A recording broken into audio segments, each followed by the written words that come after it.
दोस्तों आज मैं आपको इन दोनों मल्टीमीटर की मदद से कैपेसिटर को टेस्ट करना बताऊंगा। काफ़ी बार यहाँ पर मुझे कमेंट्स आते कि सर जो एनालॉग मल्टीमीटर होते हैं उनसे कैपेसिटर की टेस्टिंग कैसे करी जाती है। वैसे मैंने डिजिटल पे बहुत वीडियोस बनाई हैं, अगर नहीं देखिए तो देख लेना। वैसे यहाँ पे ये भी बता दूंगा, इससे भी कैपेसिटर टेस्ट करना बता दूंगा। बहुत ही आसान है दोस्तों। कैपेसिटर बहुत प्रकार के होते हैं। यहाँ पर आप देख सकते हैं ये बॉक्स टाइप है, ये पीएफ है और ये नैनोफेरेट कैपेसिटर है और ये वैसे एमओवी है, लेकिन ऐसा ही एक कैपेसिटर सर्किट में लगा हुआ रहता है। यहाँ पर ये देखिए ये वाला लगा रहता है नीले रंग का। एमओवी को भी उसी तरीके से चेक करेंगे जैसे हम कैपेसिटर को चेक करते हैं, क्योंकि ये सभी कंपोनेंट्स हमारे पैरेलल पे सर्किट में ज़्यादातर देखने के लिए मिलते हैं। सीरीज़ में भी होते हैं, लेकिन वोल्टेज ड्रॉप करने के लिए सीरीज़ में लगे हुए थे। ज़्यादातर ऑडियो बोर्ड में होते हैं और कोई हाई जो हमारी इमरजेंसी लाइट होती हैं उनमें ये जो है सीरीज़ में लगे हुए रहते हैं। और ये वाले हमारे जो कैपेसिटर है ये ऑडियो बोर्ड में सर्किट सीरीज में लगे हुए मिलते हैं। बाकी ये सब के सब कैपेसिटर जो है पैरेलल पे सर्किट में लगते हैं फिल्ट्रेशन के लिए और ऑडियो बोर्ड में हमिंग को ख़त्म करने के लिए, यानी कि फ़िल्टर करने के लिए। टोटल मिला के आप अगर फ़िल्टर होगा तो हमिंग वैसे ही ख़त्म हो जाएगी। तो इन कैपेसिटर का जो एक बिहेव होता है, ये सब कैपेसिटर जो है चार्ज होते हैं। अब ये जो ज़्यादा माइक्रोफैराड के होते हैं इनमें ज़्यादा चार्ज होता है और कम जो माइक्रोफैराड के होते हैं उनमें कम चार्ज होता है। और जो छोटे छोटे कैपेसिटर होते हैं ये भी चार्ज होते हैं, बट इनके जो वोल्टेज है हमें यहाँ पर शो नहीं हो पाती है, क्योंकि ये जल्द ही डिस्चार्ज हो जाते हैं। ये सभी के सभी कैपेसिटर की कैटेगरी में आते हैं। अगर आपको थोड़ा सा भी कन्फ्यूजन हो रहा हो तो किसी भी सर्किट को आप देख लीजिए, जिस कंपोनेंट के बगल में सी लिखा दिखाई दे वो सभी के सभी कैपेसिटर होते हैं। देखिए जैसे आपको पता है ये तो कैपेसिटर होता ही है, यहाँ पर सी लिखा हुआ है, और ये भी कैपेसिटर होता है, इसके बगल में देखिए सी लिखा हुआ है। और यहाँ पर ये भी कैपेसिटर है, इसके बगल में भी सी लिखा हुआ है। ये कैपेसिटर इसके बगल में सी लिखा हुआ है। तो ये बॉक्स टाइप भी इसमें होता है, इसमें नहीं है बॉक्स टाइप, इसमें है बॉक्स टाइप, इसके बगल में भी सी लिखा हुआ है। तो जहाँ जहाँ पर आपको सी लिखा दिखाई दे वो आपका कैपेसिटर होता है। काफ़ी लोग सोच रहे होंगे सी मतलब कॉइल भी होता है, सी मतलब कॉइल नहीं होता। सर्किट में कॉइल के बगल में एल लिखा हुआ रहता है, ये आप थोड़ा सा माइंड के लिए मतलब ध्यान रखिएगा। अब मैंने आपको कैपेसिटर यहाँ पर बता तो दिए हैं क्या क्या किस तरीके से सर्किट में आप पहचान सकते हैं। अब यहाँ पर इस वाले मल्टीमीटर से और इस वाले से टेस्ट करना बताता हूँ। इन दोनों में डिफरेंस क्या है ये मैं आपको बता दूँ पहले। ये दोनों मल्टीमीटर्स बिल्कुल एक ही है, एक ही तरह काम करते हैं, लेकिन इसमें क्या होता है, इसमें और इसमें अंतर क्या है। पहले इसके प्रोब्स की बात करूँ तो यहाँ पर ये जो ओम्स यहाँ पर लिखा दिख रहा है ना, ये नेगेटिव है और यहाँ पर ये नेगेटिव है। बात एक ही है, ये नेगेटिव इसमें है, ये नेगेटिव इसमें, यानी कि कॉमन जिसे हम बोलते हैं। अब यहाँ पर इस वाले मल्टीमीटर में क्या होता है, हमें ये जो पहले इसको नेगेटिव रख लूँ और इसको पॉजिटिव को हमें उठा के उसी सेक्शन में रखना होता है जिस सेक्शन पर हमें काम करना होता है। देखिए अगर हम रेजिस्टेंस वगैरह का काम कर रहे हैं, अगर हम नॉर्मली कंटिन्यूटी का काम कर रहे हैं तो इन दोनों में हमें रखना होता है। बाकी अगर हम यहाँ पर मिली एम्पियर चेक करना है, डीसी का वोल्टेज चेक करना है, एसी का वोल्टेज चेक करना है तो उस हिसाब से रखते हैं। 10 वोल्ट तक चेक करना है तो यहाँ पर 50 वोल्ट तक चेक करना है, यहाँ पर 250 वोल्ट तक चेक करना है, यहाँ पर इस तरीके से तक होता है। मल्टीमीटर में कोई भी सेक्शन तक होता है। अगर हमें 1000 वोल्ट तक चेक करना है तो यहाँ पर हम रखेंगे। तो यहाँ पर ऐसा फंक्शन नहीं है। इसमें क्या होता है, अलग अलग सेक्शन के लिए अलग यहाँ पर उठा के प्रोब्स को उसमें घुसेड़ना होता है। लेकिन इसमें क्या फंक्शन है, इसको इसमें डाल दो, बाकी इसे सिलेक्ट कर लो। बात वही है, बस यहाँ पर सिलेक्ट करना होता है। ये देखिए हमें यहाँ पर एसी में काम करना है तो एसी में ये एसी का सेक्शन है, यहाँ पर डीसी मिली एम्पियर का सेक्शन है, और यहाँ पर डीसी वोल्टेज का सेक्शन है, और यहाँ पर 1M और 10K का सेक्शन है। यहाँ पर मैं एक एक करके यहाँ पर घुसेड़ना पड़ रहा था उठा के सेक्शन में, बट यहाँ पर इसमें ये लगा हुआ रहेगा, बाकी यहाँ से हमें सेलेक्ट करना पड़ेगा। बस यही अंतर है, बाकी बिल्कुल सेम है। तो चलिए अब मैं यहाँ पर बताता हूँ। जब भी आप नॉर्मली कंटिन्यूटी वगैरह टेस्ट करते हैं तो उसको 10 किलो ओम से या 1 मेगा ओम पे रख लीजिए। वैसे 10 किलो ओम में आप रखिएगा। उसके बाद इन दोनों को आपस में अटैच करेंगे तो यहाँ पर ये देखिए ये सुई है आपकी लास्ट में आनी चाहिए, जीरो सेट करना बोलते हैं। इस मल्टीमीटर में जैसे हम जीरो सेट करते हैं ना, देखिए कंटिन्यूटी में रखने के बाद इन दोनों को अटैच करूँगा, यहाँ पर 0 लिखा हुआ आना चाहिए, तब जाके एक्यूरेट वैल्यू वो दिखा पाएगा। 0 लिखा हुआ यहाँ पर आना चाहिए इस तरीके से, तो 0 सेट करना बोलते हैं। इस तरीके से 0 जब सेट रहेगा तो एक्यूरेट वैल्यू वो कहीं पर दिखा पाएगा। तो यहाँ पर 0 सेट करना होता है।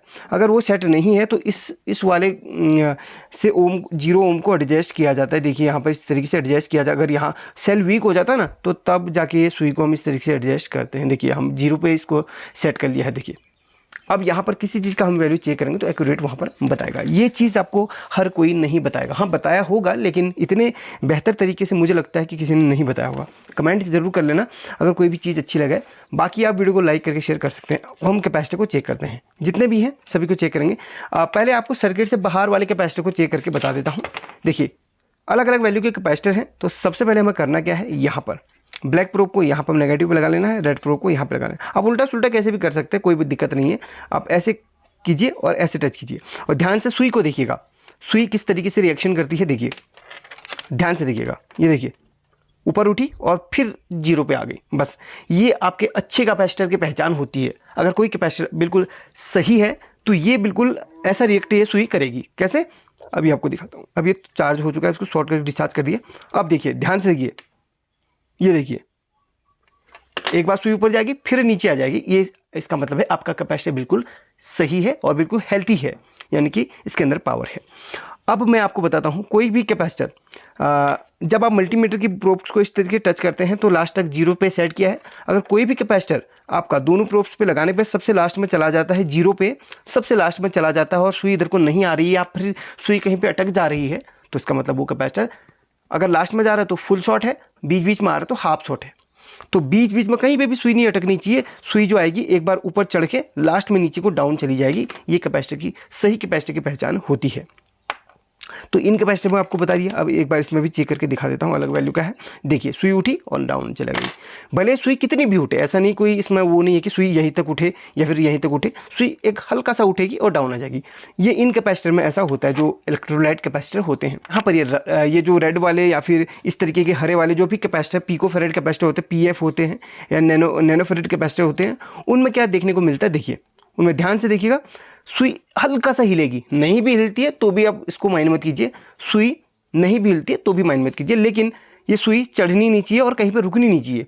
अगर पिकोफैरेड कैपेसिटर में सुई हिलती भी नहीं है और सुई यहीं पे स्टेबल है, ये कहीं पे भी नहीं जा रही है, तो ये इसका मतलब ये कैपेसिटर बिल्कुल सही है। ये जो है बहुत कम चार्ज होते हैं। असल में ये जो कैपेसिटर है इस पे लगाने पे सुई ऊपर उठ के नीचे क्यों जा रही है, इसका भी एक बहुत बड़ा रीज़न है। इसका रीज़न है कि ये चार्ज हो गया, यहाँ तक सुई गई, ये चार्ज हो गया, अब ये इसके अंदर स्टोर हो गया है। अब मैं इसको चेक करूँगा तो सुई हिलेगी नहीं क्योंकि अब ये चार्ज हो चुका। अब हमें इसको दोबारा चेक करके डिस्चार्ज करना पड़ेगा। अब देखिए फिर से वही होएगा, ये चार्ज हो गया और यहाँ पर हो गया। तो ये चार्ज होते हैं कि इनमें काफ़ी ज़्यादा माइक्रोफैराड होता है तो ये चार्ज होते हैं, और ये चार्ज होते तो हैं लेकिन यहाँ पर इनमें बहुत कम वोल्टेज स्टोर होता है, इसलिए यहाँ पर ये कब चार्ज हुए पता भी नहीं चलता है, सुई हिलती भी नहीं है कभी कभी। तो देखिए, तो ये जो है सही कैपेसिटर की पहचान होती है। तो ये तो चेक कर लिया। अब इसमें भी वही रहेगा, देखिए सुई जहाँ है वहीं रहेगी, हिलेगी नहीं। उल्टा सुल्टा कैसे भी चेक कर लो, सुई जैसी है वैसी ही रहेगी। इसमें भी वही होता है, अगर सही रहेगा तो सुई वहीं पर रहेगी, अगर ख़राब होगा तो सुई यहाँ वहाँ भागेगी और वहीं पे स्टेबल कहीं ना कहीं ऊपर हो जाएगी। तो ये देखिए, ये छोटे वाला पिकोफैरेड कैपेसिटर 104 नंबर का, इसमें भी ये होता है। देखिए एक सेकेंड, ये आपस में टच हो रहा है इसलिए हो रहा है। देखिए इस तरीके से बिल्कुल डाउन ही रहेगा। तो इतना आपने याद रखना है। और कुछ एक चीज़ और बता देता हूँ, ये जो कैपेसिटर होते हैं ना, इनको हम सर्किट में उल्टा सीधा कैसे भी लगा सकते हैं। इसकी लेग ऐसे भी हो सकती है और ऐसे भी लगा सकते हैं, इनमें कोई घबराने वाली बात नहीं है। लेकिन जो भी कैपेसिटर आपके इलेक्ट्रोलाइट के अंतर्गत आते हैं, जिनमें ये नेगेटिव और ये पॉजिटिव होता है, उन कैपेसिटर को हम सर्किट में वैसे ही लगा सकते हैं जैसे उसमें रिक्वायरमेंट दी गई है। अगर प्लस यहाँ लगना है तो प्लस ऐसे लगेगा, उल्टा लगा दोगे तो कैपेसिटर फट जाएगा या फिर सर्किट में कोई प्रॉब्लम हो सकती है। तो इलेक्ट्रोलाइट कैपेसिटर में यही अंतर होता है इनमें। बाकी आपको बता दिया कैपेसिटर की पहचान कैपेसिटर की टेस्टिंग कैसे करी जाती है, इसमें भी बता देता हूँ। ये भी बहुत सरल, इसमें भी बहुत सरल है। देखिए ये देखिए, इसको कंटिन्यूटी पे सेट करना है और यहाँ पर देखिए 0 पे आ रखा है, नहीं 0 पे आ जाना चाहिए, 0। इसको 0 सेट करना बोलते हैं, उसमें जैसे हमने किया था। अब देखिए यहाँ पर देखिए, पहले वोल्टेज बढ़ेगा, मतलब पहले रेजिस्टेंस यहाँ पर बढ़ेगा फिर 0 पे आ जाएगा। देखिए ध्यान से देखिए, देखिए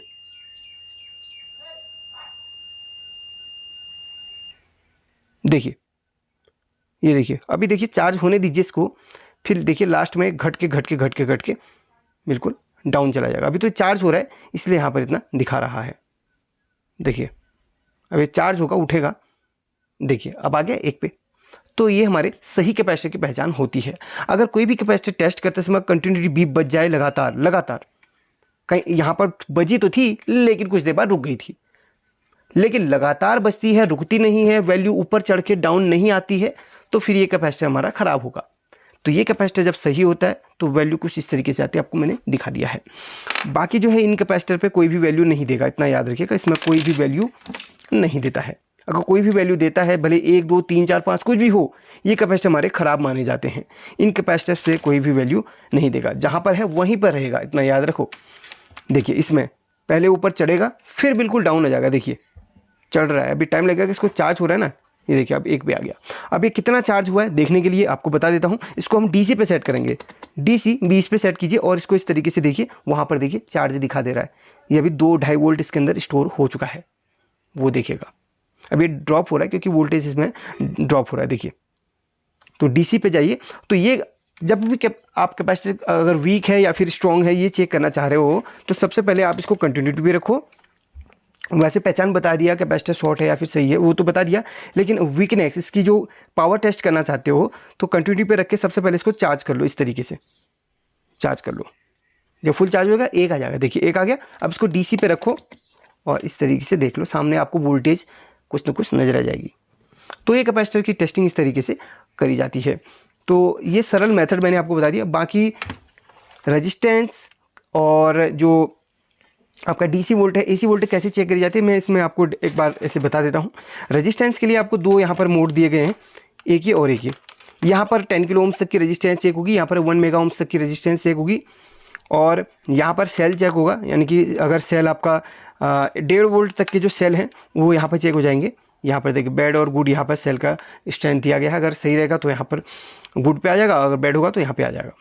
और यहाँ पर डीसी वोल्टेज चेक किया जाएगा। मिनिमम यहाँ पर 2.5 वोल्ट तक और यहाँ पर 10 वोल्ट तक, 50 वोल्ट तक, 250 वोल्ट तक, 1000 वोल्ट तक डीसी को चेक किया जाता है।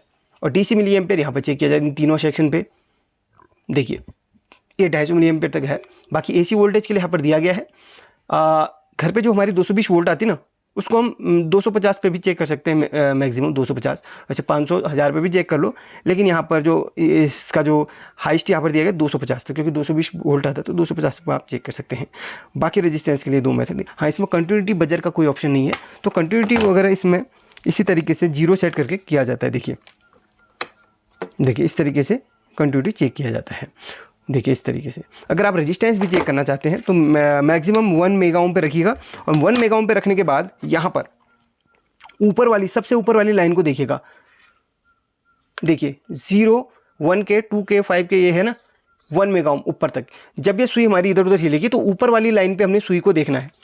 हम किसी भी रेजिस्टेंस को चेक कर रहे हैं, देखिए ऊपर वाली हम लाइन को चेक करेंगे। देखिए तो यहाँ पर लाइन सबसे ऊपर देखिए कहाँ पे जा रहा है, ये 5K पे जा रहा है। यानी कि 5K पे बिल्कुल, हाँ उससे पहले आपने एक काम तो करना ही है। इस तरीके से पहले 0 को सेट कर लेना। 0 को सेट नहीं करोगे तो सही वैल्यू नहीं दे पाएगा। 0 सेट कर लेना। ये देखिए 0 ओम सेट कर लेना। अब यहाँ पर वैल्यू को हम देखेंगे। ये देखिए ये जा रहा है हमारा 5 किलो ओम्स और 10 किलो ओम्स के बीच में, यानी कि 5, 6, 7, 8 या 9 किलो ओम्स के बीच में जा रहा है। 8 किलो ओम्स में जा रहा है। तो इसमें लाइन दी गई है, ऐसा नहीं कि इसमें ऐसा नहीं है। जैसे 10K से इधर पे जा रहा है तो मैं आपको दिखाता हूँ। ये देखिए 5 किलो ओम्स है ना, इसके बीच में ये देखिए एक लाइन दी गई है 6, 7, 8, 9, ऊपर 10 किलो ओम्स। तो फिर इस तरीके से यहाँ पर दिया गया है। तो 8-9 किलो ओम्स के समथिंग के रेजिस्टेंस है। और बाकी 1-2 और चेक करवा देता हूँ आपको। ये भी आपकी 8 किलो ओम्स तक की है। 1-2 और चेक करवा देता हूँ, अलग अलग वैल्यू की देखते हैं। तो यहाँ पर ये 2 के बाद 3, 4, 5 से थोड़ा सा ऊपर आ रहा है, यानी कि 5 से थोड़ा सा ऊपर आ रहा है, यानी कि 4.5, 5, हाँ 5 पे ही जा रहा है। लगभग 4.5-5 किलो ओम्स की रेजिस्टेंस है। तो बाकी देखिए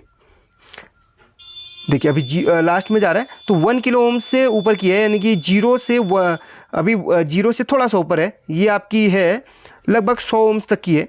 100, 200, 300, 400, हाँ 100 ओम्स तक की है। लगभग 100-200 ओम्स तक की ये रेजिस्टेंस है। एंड एक और चेक करवा देता हूँ आपको। ये देखिए ये भी लगभग वही है। अब एक चीज़ और मैं आपको एक बार यहाँ पर रिमाइंड करवा दूँ। काफ़ी बार अब सर्किट में लगे अगर कैपेसिटर को चेक करते हैं तो देखिए इसमें इस तरीके से लगभग काफ़ी कैपेसिटर जो होते हैं सर्किट में चेक करते करते इस तरीके से वैल्यू डाउन करने लगते हैं चार्ज होने के बाद। लेकिन कुछ कैपेसिटर में देखने पर यहाँ पर सुई स्टेबल हो जाती है इधर पे, यानी कि कहीं पे भी स्टेबल हो जाती है, डाउन नहीं जाती है। जैसे मैंने आपको बताया जैसे कि कैपेसिटर में होना चाहिए, लेकिन कहीं पे सर्किट में लगे कैपेसिटर में नहीं हो पाता है। वो किसी और कंपोनेंट्स की वजह से होता है। इसलिए आप एक बार सर्किट में जब भी कैपेसिटर को चेक करें तो एक बार उसकी एक लेग उठा के अलग करके ज़रूर चेक कर लें, तभी आपको कंफर्म हो पाएगा।